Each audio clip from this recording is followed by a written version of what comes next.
Okay guys, welcome back to the channel. This is going to be my first day wrap-up summary Friday of Axpona 2022. I gave you earlier tonight, if you haven't watched, some summary recap from some friends of mine, Dave, Carl with 3MA Audio, and Jose, and their thoughts. Now, Jose arrived very late today, so he hadn't seen a lot of rooms, and you're going to want to hear, I'll do his favorite rooms at some point because he's a great audiophile. He's got one of the best rooms in all of Houston, greatest gear, vintage gear. It's fun talking audiophile because he goes back as far as I do. And when we saw the Whams today, he even knew about the Whams back in '81 and actually tried to buy them more recently. So he knows, you know, it's just fun talking to him. Audiophile shop. He's a legitimate audiophile, and once I feature his room in the near future, you're going to love that video. So hopefully you enjoyed their feedback, and I like to give you guys a lot of different feedback because we all have different tastes and ears, and so it's not to be pigeonholed. And I can't really disagree with anything they shared in terms of the rooms that I visited, the same as what they mentioned. Today's was a great day at the show for almost all the rooms. I heard no bad rooms per se. Obviously, if I had one thing, I'll get this out the way. If I was disappointed in one thing, is that obviously it's a big show, much bigger than Florida, and to get through, I can't stay in these rooms for multiple songs, 2 at most. And so one thing I did get fatigued with today was a lot of jazz music that was a little more esoteric or plain and didn't test the systems at multiple levels. It tested it for good realism with acoustic instruments, but it just got fatiguing to hear jazz over and over and over. And again, that was just probably unlucky timing today for me, catching those songs. But what I'm going to do is give you my favorite rooms in terms of not only the gear, but when I was in there, what they were playing, what pleased me, that experience pleased me the most. And also what I really want to focus on in my recap today is what rooms surprised me the most, because again, all of these rooms have super high ceilings of performance if you get them in your home. So it's not about ranking them in terms of empirically forever that, oh, I didn't like the Stenheim compared to the Magico or vice versa. You know, it's about the fact that all of these speakers have super high ceilings, and you put them in the right room with the right type of music, you can get near reference performance with almost all these rooms I featured today. There was only one room that I videoed that I didn't release it to you guys because I just didn't think the poor people did not have, they had a beta speaker that had damage, it had all kinds of, it was just covered by cloth instead of an actual veneer or wood surface. It just wasn't fair to show them. I like the fact that they stuck through and showed up and demoed regardless. And so those are the kind of people that in the future I will visit their room, showcase them, but I don't think it's fair that they had such bad luck and that this would be tied to their name and search results of this beta speaker, which actually sounded okay. It just didn't look right and didn't meet the standard of the others at the show. So that's the only thing. Everything else I uploaded at Stream of Conscious after I left the room. Now, another pet peeve of mine today is frickin' Google and YouTube. There were times when I recorded a good video for you guys, but they were playing maybe Bob Dylan or whatever, and guess what? YouTube will block those videos totally. It's bad enough that every video I uploaded today, pretty much, I don't get a penny. I get no monetization at all because I include songs for you guys. I include whatever they're playing, and it's fine. You know, I'm not, you know, greedy. I'm not looking to only give you stuff that's makes me money and monetize. But when I film a video and then Google deletes it and blocks it from any you guys even seeing it, that's aggravating because then I have no footage from that room. So luckily I was able to go back in and refilm most of those, but it impacted one room the most, and it was really one of the most surprising rooms of the day that I want to give you guys a little more attention because I had a lot of material there.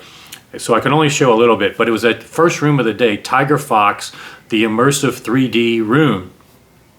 And it's not about what I probably showed there. We had video of me in the 3D booth, my friend Dave Husto showing us getting in and out of the booth and how big a difference it made. just this passive booth in terms of what you could hear from $85 speakers literally placed like this in front of me, no farther apart than this, and how it was able to give me a 5.1 stereo almost multi-channel surround sound performance with stuff even above my head. Incredible display of not audiophile quality. I mean, my home theater had better dynamics, better sound per se, and for an audiophile, it's not going to reach that level with these speakers and what they're capable of. But how it was able to transform what everybody outside the pod heard was what you'd hear from an $85 speaker or Amazon Alexa, not that great. But when you were in the pod, amazing transformation, how much better it sounded. And it just was the biggest takeaway for that. Unless you're into gaming and stuff like that, there's a lot of applications for this little pod. If you're in a dorm room, if you're in an area where you can't play loud, it does give you much louder ability to listen without impacting the surrounding area. So there's a lot of marketing applications. But for a true audiophile, the reason you want to go into that room is maybe you're not going to buy that product, but this will teach you categorically what I've been saying all along, how much the environment impacts the gear even more than the gear. I mean, you can go to these tweak displays and hear the AB and strain to hear a difference if there is any, or even imagine a small difference. This room, when you are in the pod, out of the pod, it will show you categorically a 3-year-old, your grandma, anybody could tell the difference of being in that pod with just this passive, room-treated, circular, oval type elliptical pod, how much difference it made with very modest gear. So that's what you really want to do, is just really understand now how important your room can change things with that demo. Not so much if you want to buy it, but there are some applications. And for like a gaming rig or kids, like I said, that's a really innovative product. The other product that really stood out today, a big delta, because I went into that room with very low expectations. I thought, oh, this is some gimmicky thing like a home theater receiver, you know, but it was anything but that. No DSP at all. Really impressive. And only $500 and 30 seconds to set it up if you want to try it. But the other room that blew me away from a standpoint of when I saw this, I was like, what the, was the Aries Cerat speaker.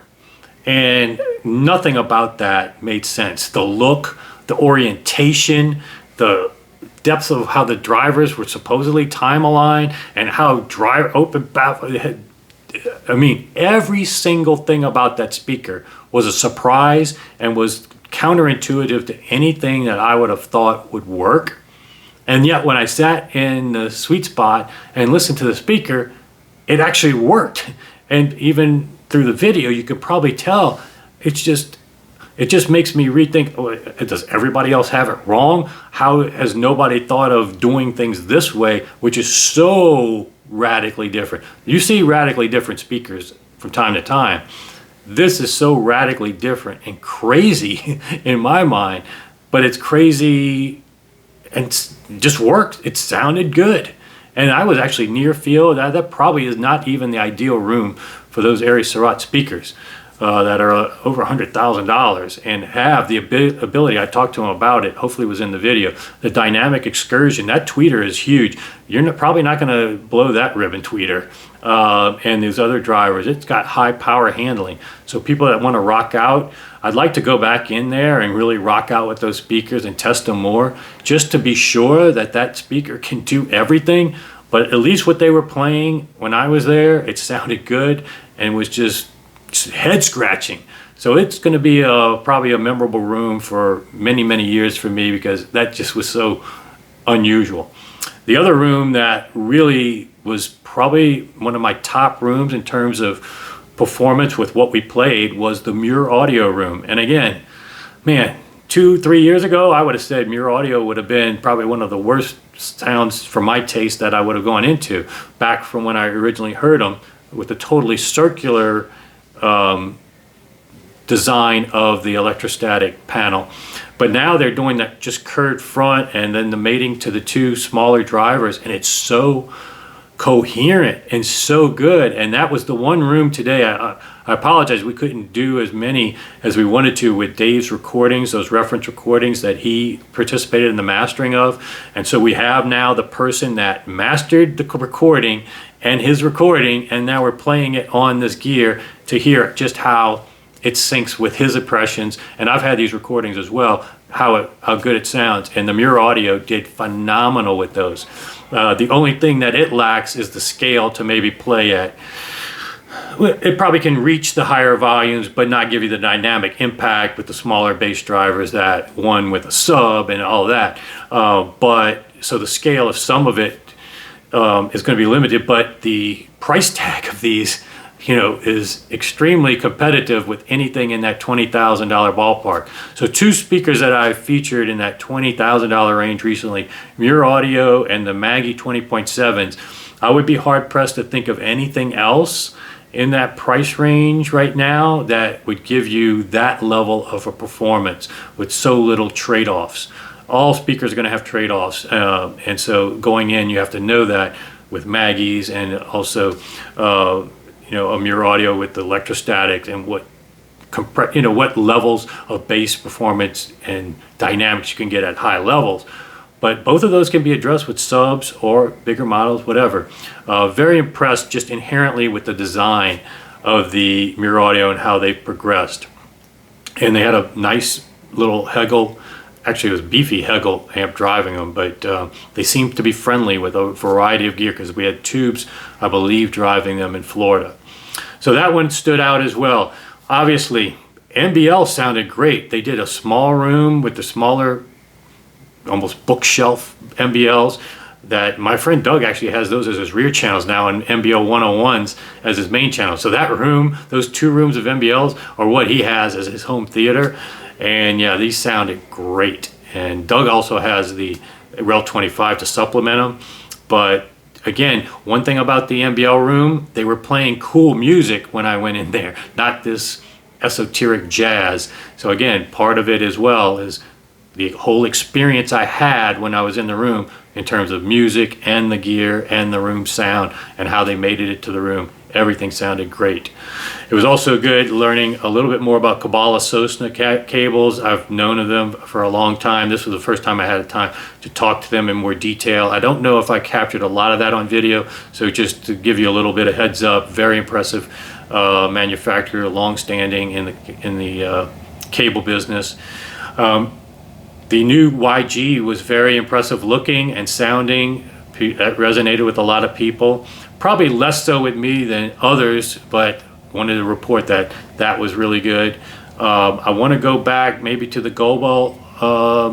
That one was not playing my favorite music at the time. There's a few other ones. The Bays Audio, which was a speaker I told you in my preview show, I really wanted to focus on and hear, and heard a lot of good things about. Very good. I have no disappointment in terms of empirically, like any other room. I just wasn't blown away by it. And again, I think it's because they were playing music that just wasn't conducive to me being wowed. So I want to go back into that room. But again, everything, and then the Whams from 1981, that was really cool. So there's a lot of memorable things today. But I'm only scratching the surface of what is at this show. So I got a lot of work to do the next 2 days. So I'm gonna get to bed early tonight. First thing in the morning, Jose, Dave Husto, and I are gonna hit some rooms even before it starts, get an early start. So make sure you're up early and watching. But if not, it's all in this playlist, Exponent 2022. So sign up, subscribe, and I'll see you back here soon.